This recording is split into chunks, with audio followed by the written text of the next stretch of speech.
So we're going to move into some oil painting techniques now. Now this is our little canvas that we gessoed. The gesso, once it's completely dry, you can get some fine sandpaper and kind of in a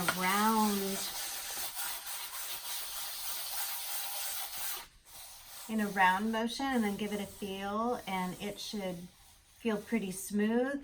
You could do up to 5 layers of gesso, sanding in between, letting it fully dry in between, but it's not really necessary, especially for the practice piece.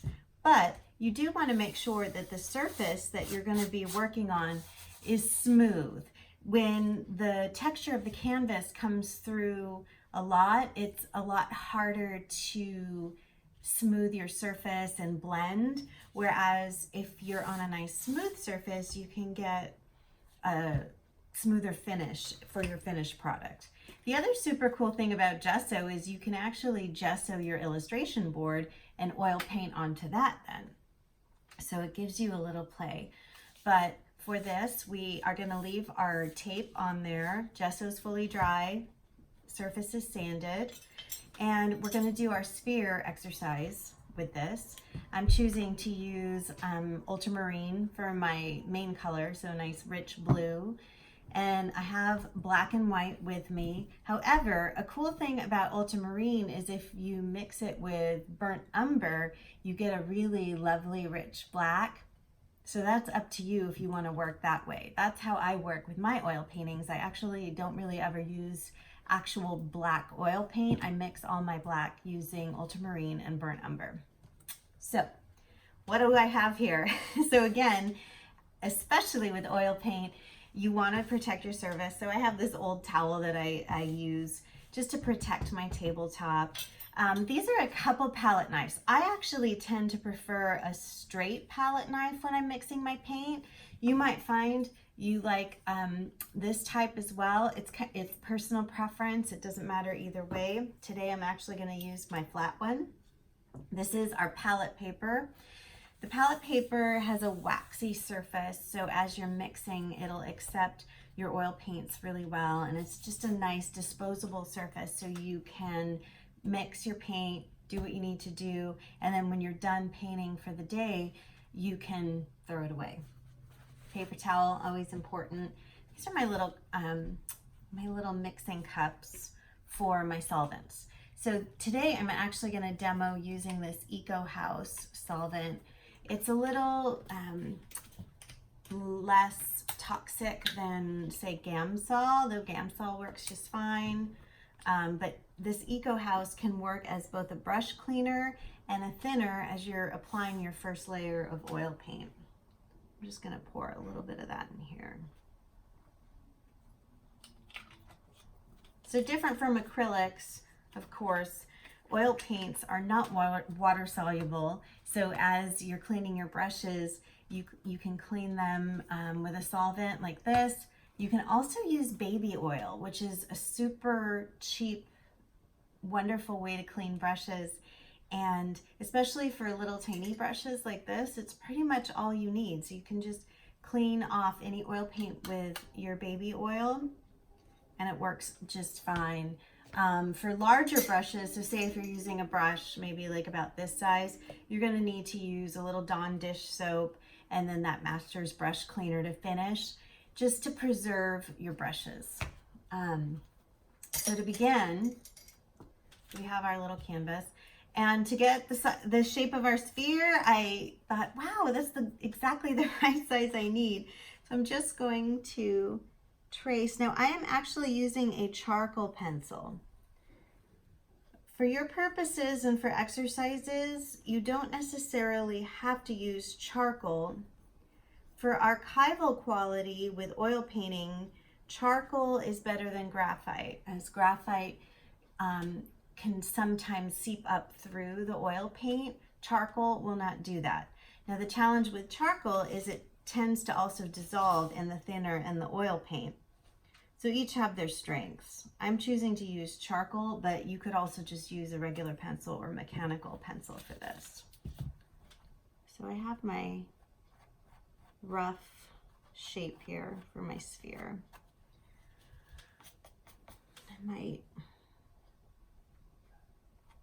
I'm going to add just a very, very faint outline to marking where my shadow is going to go.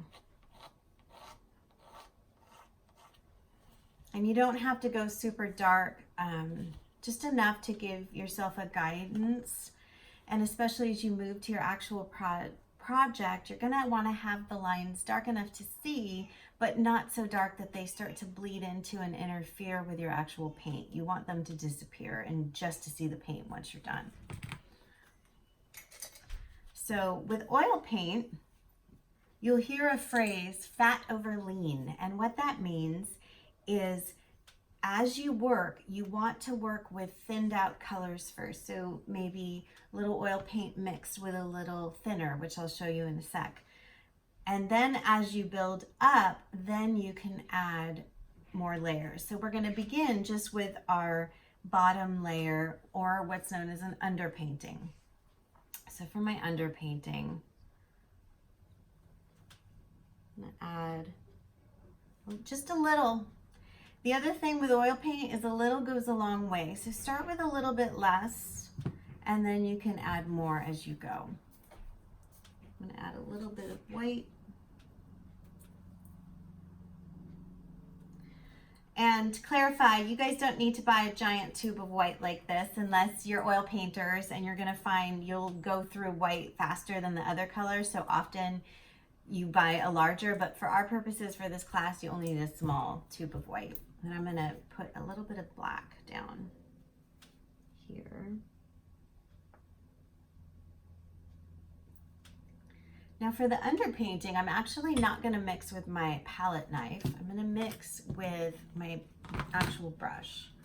And I'm going to choose kind of a middle-sized brush, because the oil paint, or excuse me, the underpainting is just to kind of mark out where things are going to go. It gives a base coat of oil for the upper layers of oil to stick to. So you're going to take a little bit of your thinner, and similar to oil painting, we're just going to mix a little bit, or excuse me, similar to watercolor, where you're working with very thinned out oil paint. And we're going to just start getting that base coat on there, just to get a layer of oil on to mark out what we're doing. Now I'm going to mix a little bit of black into this for those deeper areas, and you see the black goes pretty dark right away. So I find with my paintings, it's also a good exercise just to get an idea of how the colors are mixing, how they're applying to the surface I'm working with. I think that black's overpowering, so we're going to go back to a little more blue. So again, with your underpainting, you're just getting that initial layer on. It's kind of like a sketch, getting an idea for where your colors are going to set.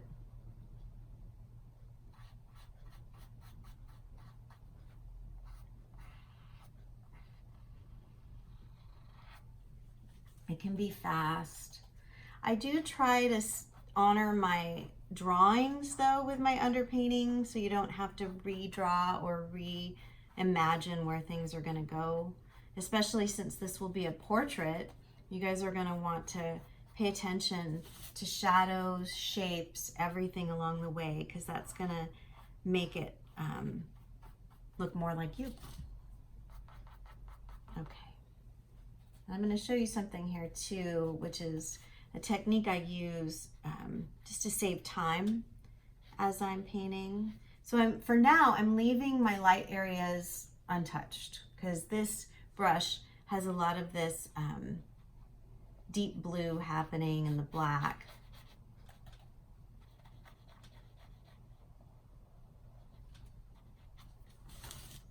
So just marking out where things are going to go.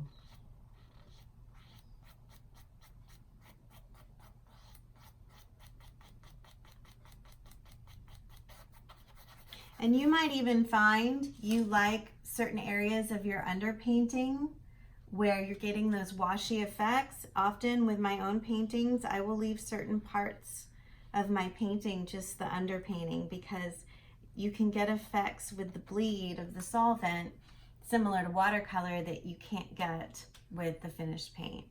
So that, I'm gonna leave that up to you, especially for backgrounds. You might want a nice thick solid background. You might want it a little bit more washy, and that's gonna totally be up to you guys. Okay, so I've got my color on there. I'm gonna darken that core shadow just a little bit more so I know what I'm looking at. And then I'm actually gonna switch to a different brush. That way I'm not having to clean it in between. That way if I wanna go back to the darker blue and the black, it's ready to go. And I'm gonna get a different brush. And I'm using soft brushes for the underpainting. As you guys get going with your oil painting, and especially with thicker oil paints, bristle brushes are good at smoothing that color out when your paint's a little more thick. As you can see, when it's thin like this, you want to use soft. These brushes are pretty soft. So you want to use soft brushes so you can get that flow. So I'm going to use this brush to mix. I'm going to start with white, so before it has any other color in it, for my highlight here. And again, even, it's a little hard to see because it's white on white. So I'm gonna start with my highlight here with some thinned out white oil paint, and then I'm gonna add a little blue to that.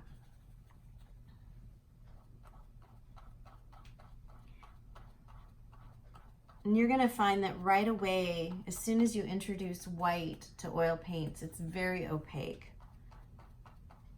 So you're not getting as much of a brushy liquid effect. It starts to take more the look of an oil painting as soon as you add white into the equation. So getting this. Okay. And then we're going to deepen this a little bit for our reflected light at the bottom. Okay.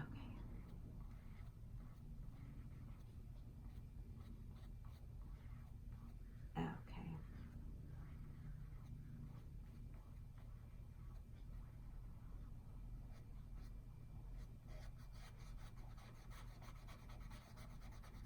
Okay.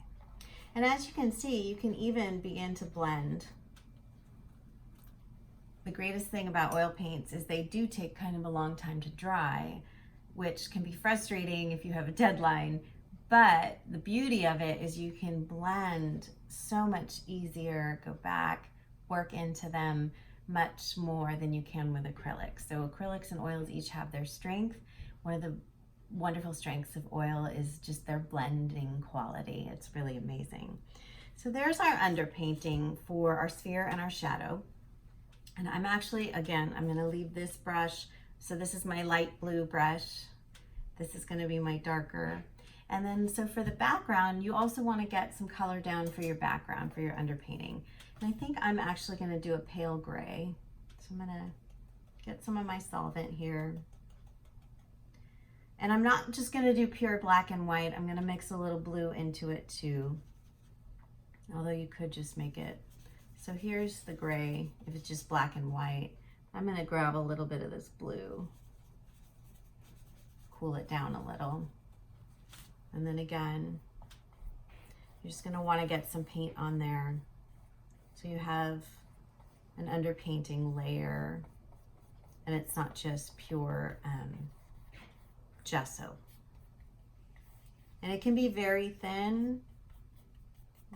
I'm gonna actually add a little more color as I go down.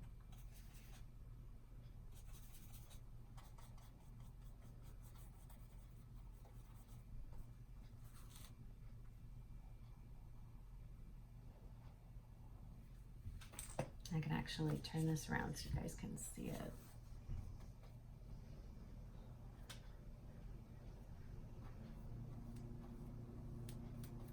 So you just want to get all that surface covered.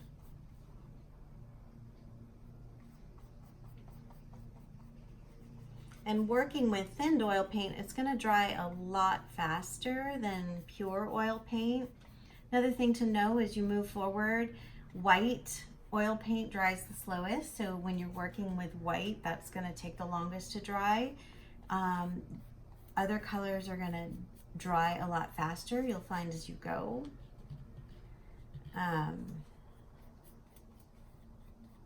That's when Liquin comes into the equation. Some people have reactions to Liquin. It's a little bit, it has a stinkiness to it, but I really prefer to mix a little Liquin in with, especially when I'm working with white oil paint, because it helps it dry faster. So there's our underpainting for this project, and we're going to let this dry, and then we'll come back in a little bit and add the upper layer of the sphere.